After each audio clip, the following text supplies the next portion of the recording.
যেটা দেখাচ্ছি প্রথমে ঘটনা দেখো। স্টোর যাওয়ার রাস্তা দেখে তো আমি অবাক হয়ে গেলাম। বহু গাড়ি একের পর এক লাইন দিয়ে দাঁড়িয়ে আছে। গাড়িগুলো কেন আটকে আছে জানো? এই গাড়িগুলো এই কারণে আটকে আছে যে এই গাড়িগুলো স্টোরে ঢুকতে পারছে না আলু খালি করার জন্য। আর এই গাড়িগুলো হচ্ছে চাষির। একটা চাষি তার নিজে হাতে তৈরি করা সৃষ্টিটা সে চেয়েও স্টোরে ঢুকাতে পারছে না। বছরের বাজারে যে আলুর পরিস্থিতি, আপনি তো একজন চাষি, সেই নিয়ে আপনি দু চার কথা বলুন। চাষ করে আমাদের কি হবে? চাষ করে আমাদের 35,000 টাকা খরচা, আমাদের 10,000 উঠে। তো চাষ করে আমরা কি করবো? আর বছরে চাষ করবো ফালতু চাষ করে কি করবো? না করলে খাবেন কি? না, খাওয়ার দরকার নেই, এমনি যা চলছে চলুক। আর গ্যাসের দাম হাই, গ্যাসের দাম হাই, তেলের দাম বেড়ে গেছে। আপনি গ্যাস অফিসে ছিলেন নাকি? সমস্ত দাম বেড়ে গেছে, আর চাষির বাঁচার কোনো পথ নেই। চাষিকে এবারে করা নিয়ে আপনি কি বলবেন? চাষ আর করে কি হবে? চাষ করে যদি চাষ বন্ধ করেন তাহলে মানুষ খাবে কি? আপনি বন্ধ করছেন মানে অন্য কেউ তাহলে আমাদেরটা ভাবছে কি কেউ? আমাদেরটা ভাবছে সরকার? কেউ হয়তো। তাহলে আমরা কেন ভাবছি? আপনি জনগণকে কি বলতে চান যে মানে আপনার কি মতামত, কি বলতে চান? আপনার আমাদের যদি চাষের সমস্ত খরচা, চাষিদের জন্য যদি সমস্ত খরচা আমাদের দিয়ে আবার যদি ইয়া করে, তবে আমরা চাষ করবো, পুনরায় আবার থেকে চাষ করবো। পুরো জমি পড়ে থাকবে, কি আবার চাষ করে? আপনার গ্রামের লোক তাই বলছে, গ্রামের সমস্ত। তাহলে সরকার যদি আমাদের জন্য না দেখে, সরকারকে আমরা কেন দেখতে হবে? জনগণকে আমরা কেন দেখতে হবে? কি তাহলে মাঠে আলুর কাঁড়ি মানে গাদা করা পড়ে আছে, কি হবে? সরকার যে কিছু আলু নিয়েছে, না কিছু কোনো কিছু এক দাগও লাগবে না, কিছু অঞ্চলে আমাদের একটা নাই। আপনাদের নেই হয়তো, সুযোগটা পাইনি, কিন্তু কিছু কিছু জায়গা না কোনো সমস্ত জায়গা আমরা খোঁজ নিচ্ছি, চাষিরাও খোঁজ নিচ্ছে। বাঁকাদা অঞ্চলে কি করছে জানি না, আমাদের পশ্চিম মেদিনীপুরে কোনো নাই, গড়বেতা অঞ্চলে কিছু নাই, না। এই জন্য চাষে মরছে। আমাদের ওই এক হাত দড়ি চাই, খালি সমাধান করে দেবো আমরা। এখনো পর্যন্ত গাড়ি দাঁড়িয়েছে, গাড়ি দাঁড়িয়ে থাকবে, আর কিছু নাই। চাষির তো কিছু নাই না, হাত।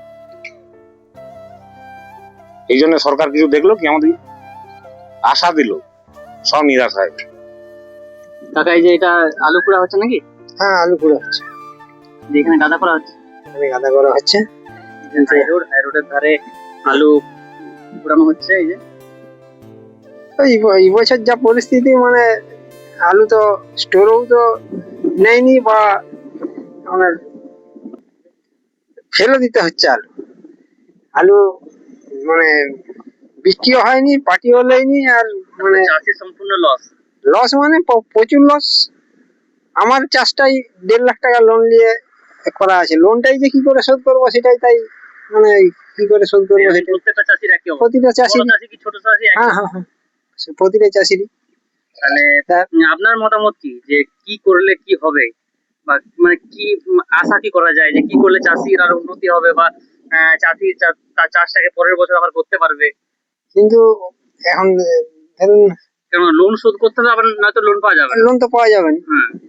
তাহলে লোনটা সরকার থেকে যদি কোনো মকুবের ব্যবস্থা করা যায়, তাহলে চাষিদের পক্ষে সুবিধা হয়। এখন ধরুন না, আলু তো কিছুই হলো না। আলু এখন যা পরিস্থিতি, আলুতে আপনার মানে সংসার চালানো দায় হয়ে যাবে।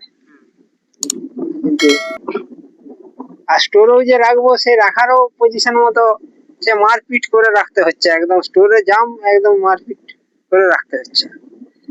তাহলে এখন কি করে কি হবে সেটাই ভাবছি আর কি। এই মুহূর্তে দাঁড়িয়ে চাষিদের সাহায্য করার মতো, চাষিদের পাশে দাঁড়ানোর মতো কেউ নেই।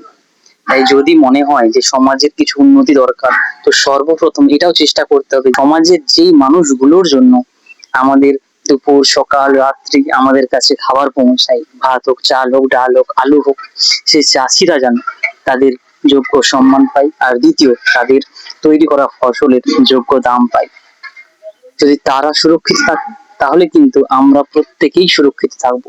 কেননা প্রত্যেকটা জিনিস খাবার জন্য তৈরি, আর সেই খাবার জিনিসের দাম দিনের পর দিন বেড়েই চলেছে, কেননা চাষি সেই দামটা পাচ্ছে না ঠিক মতো করে। সেই কারণেই আজকে চাষির এই পরিণতি। যদি চাষির ঘটনা নিয়ে কিছু বলতে চাও, তোমার মতামত তুমি অবশ্যই কমেন্ট করে জানাতে পারো কমেন্ট বক্সে। চাষির এই কষ্টের মুহূর্তগুলো যদি মনকে নাড়া দেয় তাহলে সকলকে শেয়ার করে দেখার সুযোগ করে দিন। আর এই চ্যানেলটার ভিডিওগুলো যদি ভালো লেগে থাকে তাহলে অবশ্যই চ্যানেলটাকে সাবস্ক্রাইব করুন, পাশে থাকুন। আরও নতুন নতুন ভিডিও আসতে চলেছে আপনাদের জন্য। সঙ্গে থাকুন, সাথে থাকুন, এগিয়ে চলুন।